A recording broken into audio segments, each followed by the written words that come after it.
You gotta explain the story all over again, man. It's a different video. Get in ya. Oh.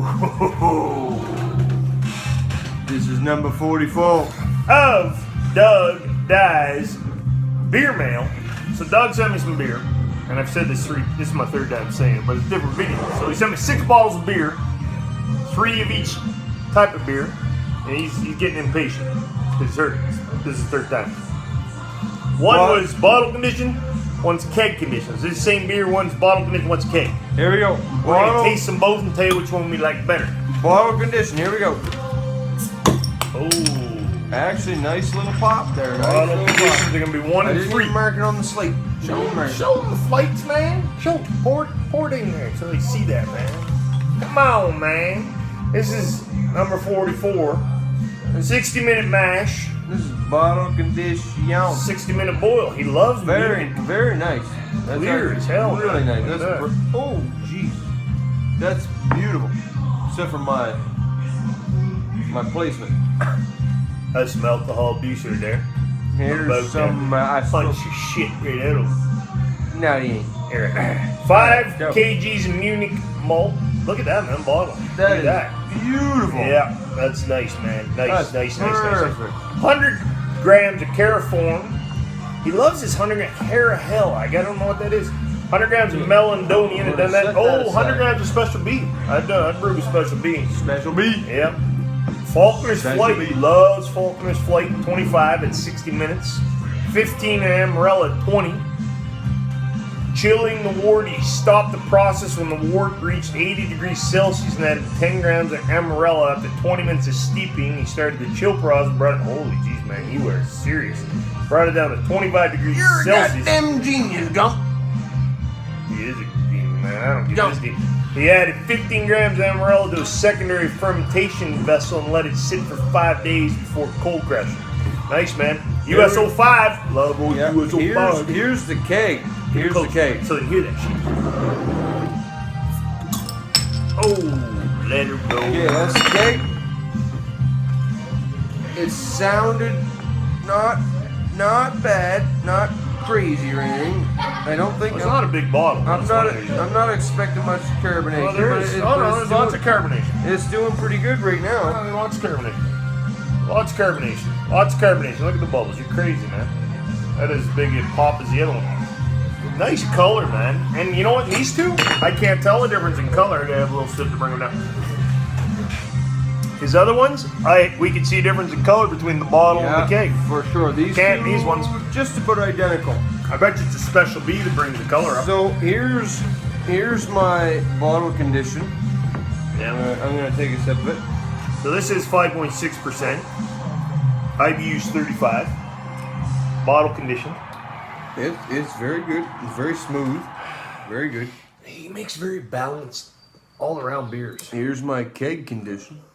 I'm going to take another swig here. Here's my keg condition. Just a super balanced beer. Yeah, but the weird thing is on this one in particular, I prefer the keg. I haven't tried the keg yet. I prefer you know what the it's keg almost like? On this one. I hate to say it because Doug may hate what I have to say, but almost like a Rickard Red, but a light Rickard Red. It's very similar, yeah, but maybe... Doug, I'm sorry if that offends you, man, but that's kind of almost what it is.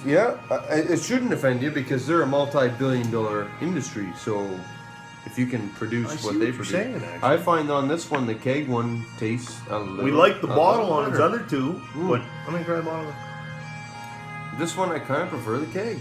That's just my opinion. I'm catching the smooth flavor again, though, in the bottle. I am catching the smoother flavor. I find it just smoother beer with the bottle. Let me try the keg again. Yeah, but I find the keg on this one is it's got that bite that the bottle doesn't have.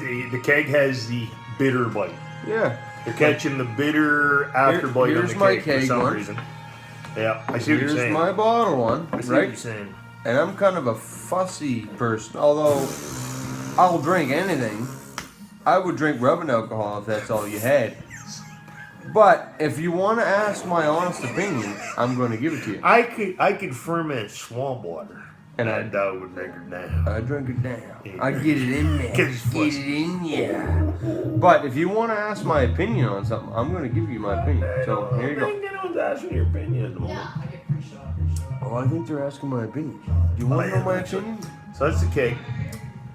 The keg is bitter, bitter aftertaste. This one here is my bottle one, and it's good. I haven't had a single sip of anything that I didn't like yet. I gotta add that in there. That's what it is, man. It's the keg's more bitter, the bottle's smoother aftertaste. That's what it is. You get the bitter, almost like you can continue. The hop carries on. The weird thing is on this one, on the other two, I preferred the bottle. On this one, I prefer the keg. I actually prefer the keg one on this one.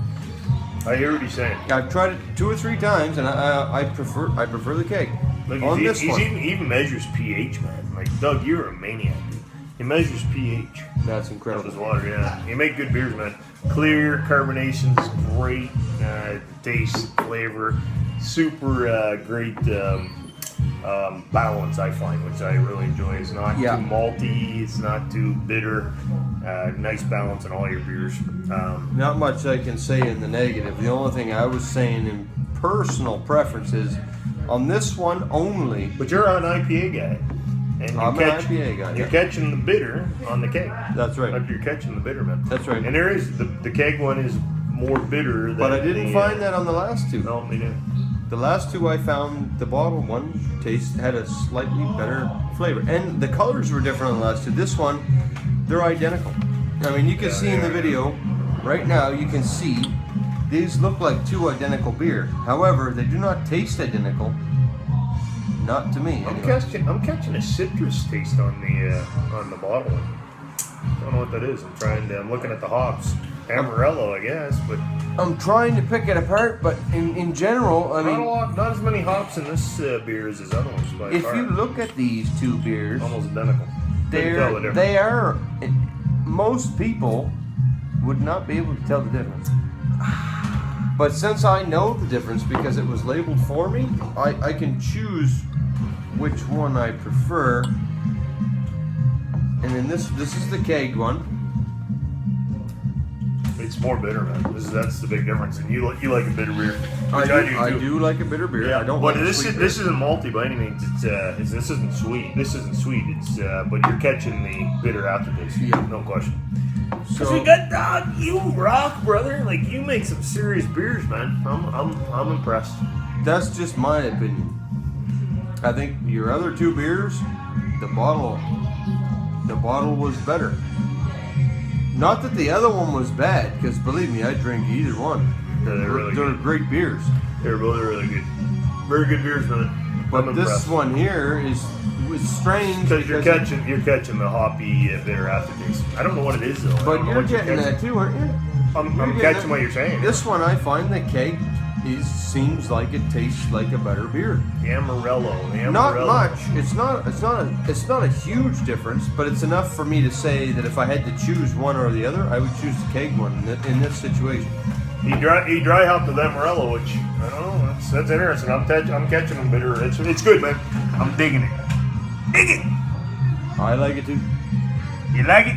I like it a lot. If you like it, tell your friends. If you don't mention. Don't mention. We gone, Doug. Appreciate it, brother.